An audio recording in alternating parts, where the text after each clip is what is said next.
My boyfriend destroyed the most cherished item I had from my late sister, claiming it was an accident, but I think he was malicious and did it on purpose because there's no way he's that stupid. Posted by you/Kinda Throwaway 1. I didn't mean for this to get so long, but it seems it has. Thank you in advance for reading.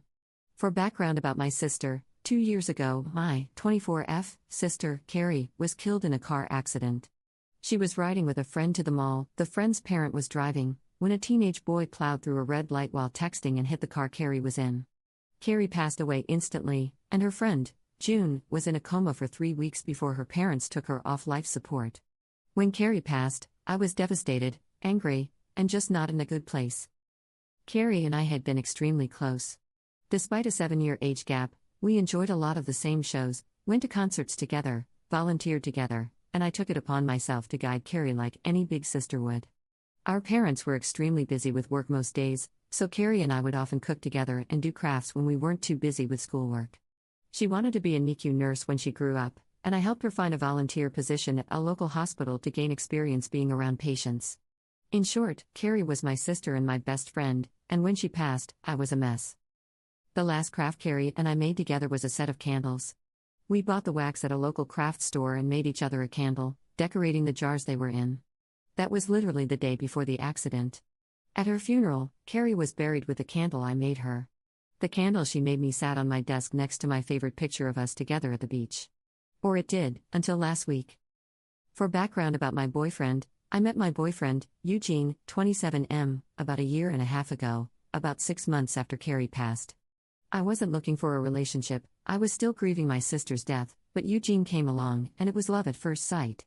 He was extremely supportive, let me cry on him when I needed to, and never pushed me to get over my grief.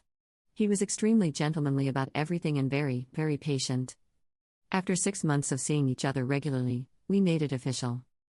Eugene came into my life at a very low point, and he has always been very respectful of the sentimental things I keep from my sister. He never asked me to put them away and always gave me space when I needed to cry. Eugene, along with most, if not all, of my friends and family, knows about Carrie's candle. After she died, I would take the candle with me everywhere out of fear that someone might light it, steal it, or who knows what. The point is, that candle was, and still is, a very important part of my life, something my sister made for me and me alone. When Eugene and I moved in together about 4 months ago, I packed away most of the reminders of my sister and only put out the candle and picture on my desk. This felt like a huge step because, when I lived alone, I had pictures everywhere and several knickknacks from my sister. I wanted to make our home while still keeping a small part of my sister there. Eugene understood and was very supportive. The issue, last week, we had a massive winter storm that knocked out power for more than 3 days. The power went out at our house while I was at work, which did not lose power. Eugene texted me that he was going to light some candles and try to get a generator so we could have some form of power, or at least be able to charge our phones and use lights. Now, we have at least 30 candles in our house. I'm a huge fan of sales, and whenever Bath & Body Works has a candle sale, I stock up on a range of scents. We have candles scattered all over our home. In the room where my desk is, however, there are no candles aside from the one Carrie made me, absolutely none. And there never have been. That room is also downstairs, where Eugene doesn't spend much time, his desk is upstairs. When I got home from work, I saw a bunch of candles burning in the living room, safely, not near anything flammable. One of them was the candle Carrie had made me. I burst into tears, and when Eugene heard me crying, he came out from the bedroom, where he was lighting more candles, and asked what was wrong. I was a wreck and couldn't get any words out. When he tried to calm me down, I shoved past him and locked myself in the room where my desk was, sobbing. I don't know how he could be so stupid. I thought he understood how sentimental that candle was and how much I cherished having something my now deceased sister had made with me just a day before her accident. I haven't spoken to Eugene since it happened, Tuesday of last week.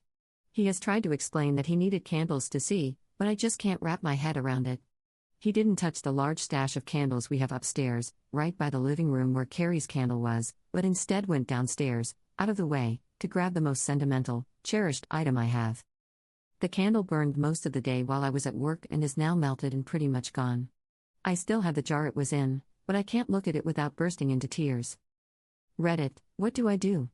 Eugene says it was an accident, but I just don't believe that. He said he was getting around to lighting the candle surplus we have upstairs but just hadn't gotten there yet, after being home for 6 hours alone with no power. I am heartbroken. This feels like a major slap in the face. I feel disrespected. I feel like he disrespected my sister. I just don't know what to do.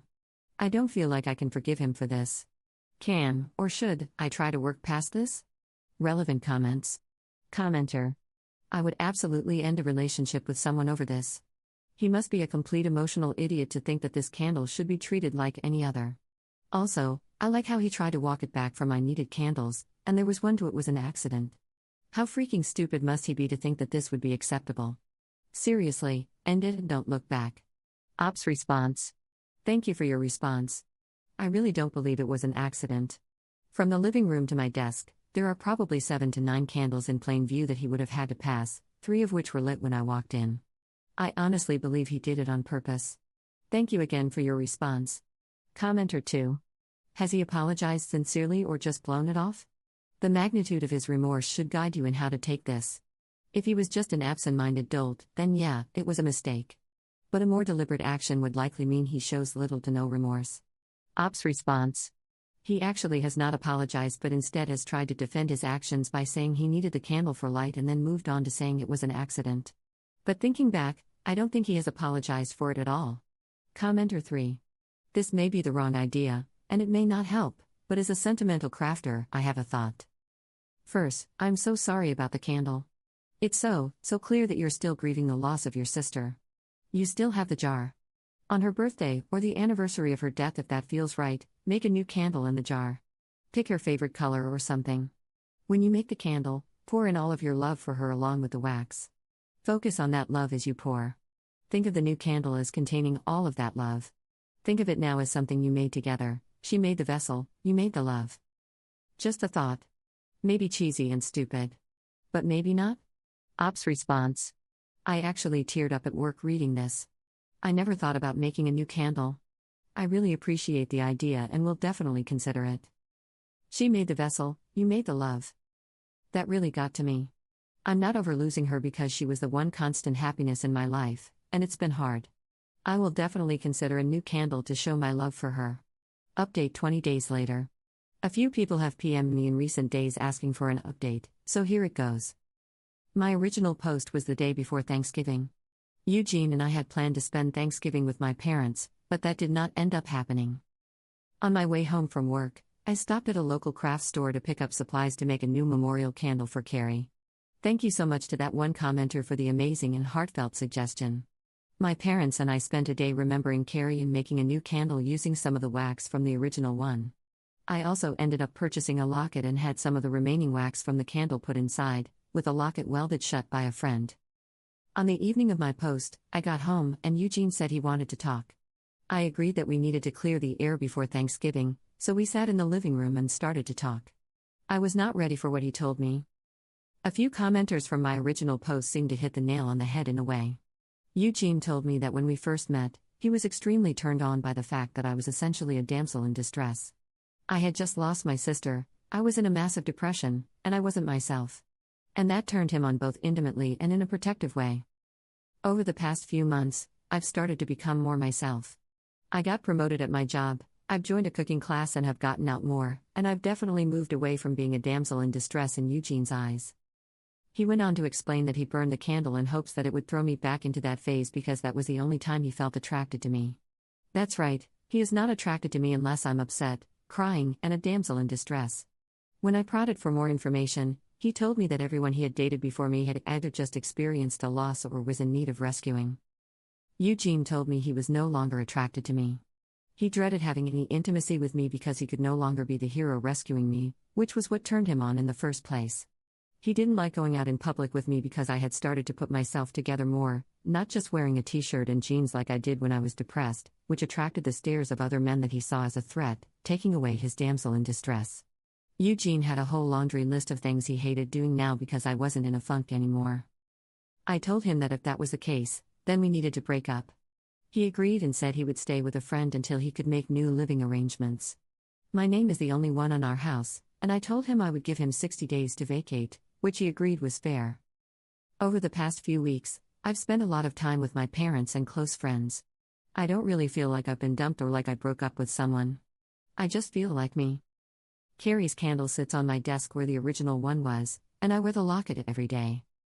Thank you, Reddit, for listening. I appreciate it more than you know. Relevant comments. Commenter. I'm upset that she gave him 60 days when only her name is on the lease. Dude can light your entire life on fire and really distress you. Commenter 2. Depending on how long they've lived there, he likely has tenants' rights. I've read too many horror stories on here about the kind of crap those laws have led to. Luckily, this seems amicable, and they both want him to leave. Commenter 3. I'm absolutely shocked that someone that batcrap insane has the self-awareness to realize why he did it, initiate a conversation, and agree that it's best they break up because of his issues. I hope he gets help. He might benefit a lot from it, considering he is so self-aware. Commenter 4. I don't know, is he? He has the self-awareness to know he does messed up things, but the way it came across to me in Op's account, he doesn't think those things are all that messed up at all. He was like, hey Op, just so you know, I'm only into you when you're an emotional wreck. I tried destroying you emotionally to get you back to that point, but it didn't really work, so basically, I'm not into you anymore, and we should break up. All good? Commenter 5. Honestly, I think it speaks to a lack of empathy, if not for everyone, then at least for the women he dates. There are plenty of guys out there who, for whatever reason, are attracted to women in distress, and not all of them are horrible human beings.